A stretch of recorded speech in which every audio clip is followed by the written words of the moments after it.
And welcome back to study with Sujata. This is Sujata और हमारा आज का जो टॉपिक ऑफ डिस्कशन है वो है एंटी पार्किंसोनियन ड्रग्स पार्ट 2।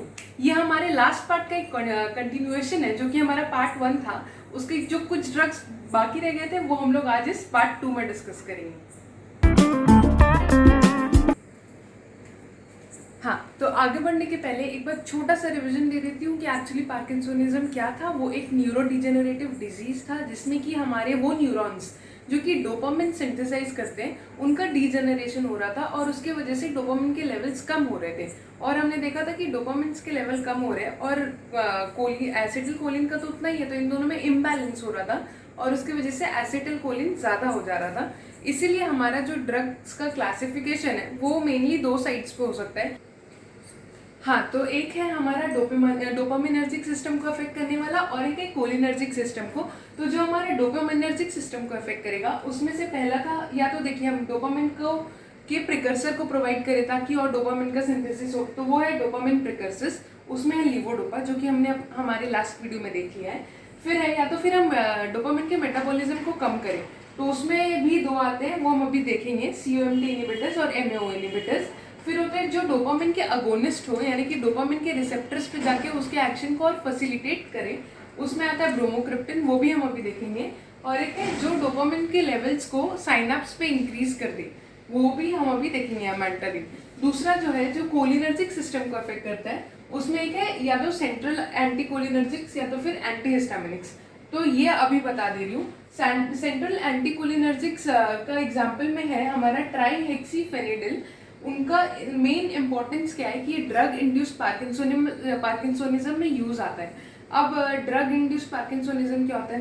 कुछ ड्रग्स होते हैं जैसे कि एंटीसाइकोटिक्स या फिर मेटाक्लोप्रामाइड। इन लोग क्या करते हैं, इन लोग ना जो D2 रिसेप्टर्स होते हैं जहाँ पे डोपामिन एक्ट करता है, ये क्या करते हैं, उन्हीं रिसेप्टर्स को जाके ब्लॉक कर देते हैं। अब हमारा रिसेप्टर तो ब्लॉक्ड है, तो उसमें डोपामिन का कोई भी ड्रग देने का कोई फायदा नहीं होगा, क्योंकि वो इंक्रीज करेगा डोपामिन का concentration, but receptor he block है, तो उसकी वजह से कोई फायदा नहीं हो पाएगा हमारा डोपामिन के कॉन्सेंट्रेशन को इंक्रीज करने का। वो सिर्फ ऐसे अक्यूमुलेट होता जाएगा। इसलिए हम लोग क्या करेंगे, डोपामिन तो कम है लेकिन एसिटिल कोलिन ज्यादा था ना, इसलिए अब हम लोग एंटी कोलिनर्जिक देके उस एसिटिल कोलिन को ही कम करने का कोशिश करेंगे ताकि दोनों के बीच में एक बैलेंस हो और जो हमारे जो मूवमेंट्स है वो स्मूथ हो पाए। तो इनका मेन यूज है ड्रग इंड्यूस्ड पार्किंसोनिज्म, और ये एक रैशनल भी है कि हम लोग उसमें क्यों यूज करते हैं, इसलिए क्योंकि D2 रिसेप्टर्स ब्लॉक हो जाते हैं कुछ कुछ ड्रग्स से, तो इसको ओवरकम करने के लिए हम लोग यूज करते हैं। और एंटाहिस्टामिनिक्स में है प्रोमेथाजिन। ये हम लोग क्यों यूज करते हैं, उसके एंटी मस्करेनिक इफेक्ट्स की वजह से।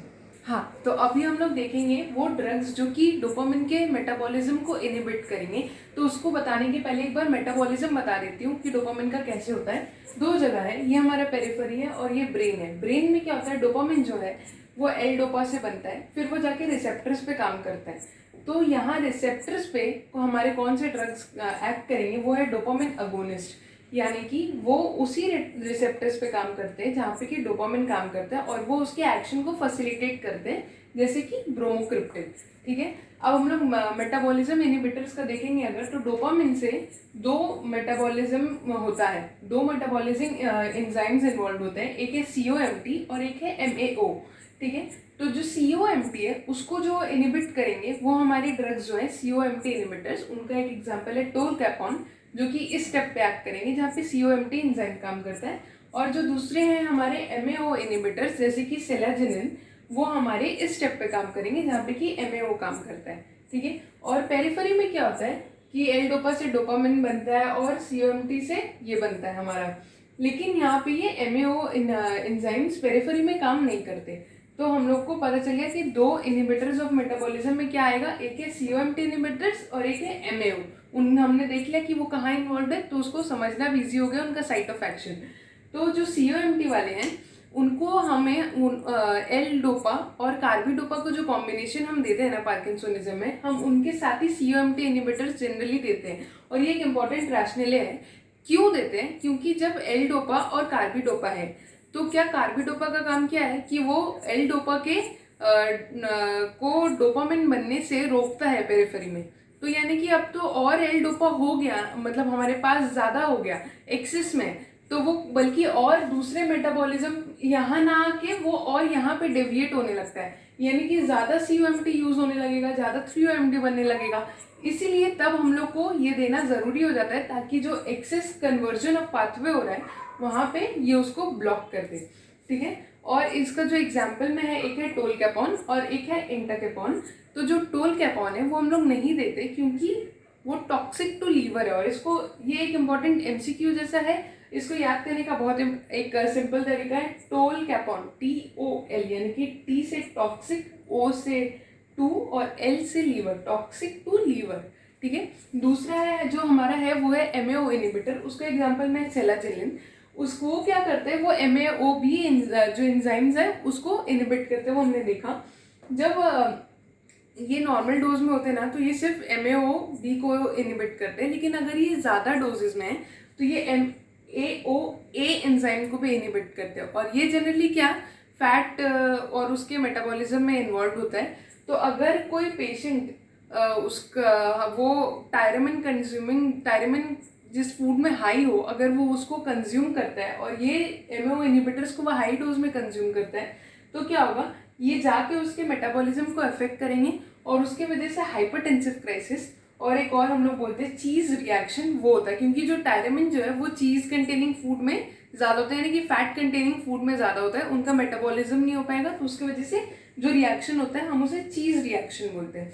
और इन दोनों को हम लोग बोलते हैं कि ये डिजीज़ के प्रोग्रेशन को कम करते हैं, क्योंकि डोपामिन का फिर मेटाबॉलिज्म होता है तो उससे ये सब के बाद क्या होता है, फ्री रेडिकल्स बनते हैं। लेकिन ये लोग क्या करते हैं, उसका मेटाबॉलिज्म नहीं होने देते आगे, उसका फ्री रेडिकल्स को जेनरेट ही नहीं होने देते, तो उसकी वजह से हमारा ये डिजीज प्रोग्रेशन को कम कर देते हैं। हाँ, तो अब हम देखेंगे जो हमारा थर्ड कैटेगरी है, यानी कि डोपामिन अगोनिस्ट। इनका काम क्या है, यहाँ पे हमने देखा था कि ये रिसेप्टर्स पे जाके एक्ट करते हैं। जो डोपामिन हमारा जिस रिसेप्टर्स पे काम करता है, जैसे कि D2 रिसेप्टर, ये डायरेक्टली जाके उनको एक्टिवेट करते हैं, यानी कि ये अगोनिस्ट की तरह, यानी कि डोपामिन के एक्शन को और फैसिलिटेट कर रहे हैं, ठीक है। ये डोपामिन के कॉन्सेंट्रेशन को नहीं बढ़ा रहे, लेकिन जो डोपामिन अवेलेबल है वो कितना एक्ट कर रहा है ये उसको बढ़ा रहे हैं। ये तो इसको हम लोग मतलब फर्स्ट लाइन ऑफ ड्रग की तरह भी यूज़ कर सकते हैं, या फिर लीवोडोपा और कार्बिडोपा के साथ भी यूज़ कर सकते हैं, ताकि उन लोग जो डोपामिन का लेवल्स को बढ़ा रहे हैं ये क्या करें, ये उसकी एफिकेसी को भी बढ़ा दे, वो कितना यूज़ हो रहा है उसको भी बढ़ा दे।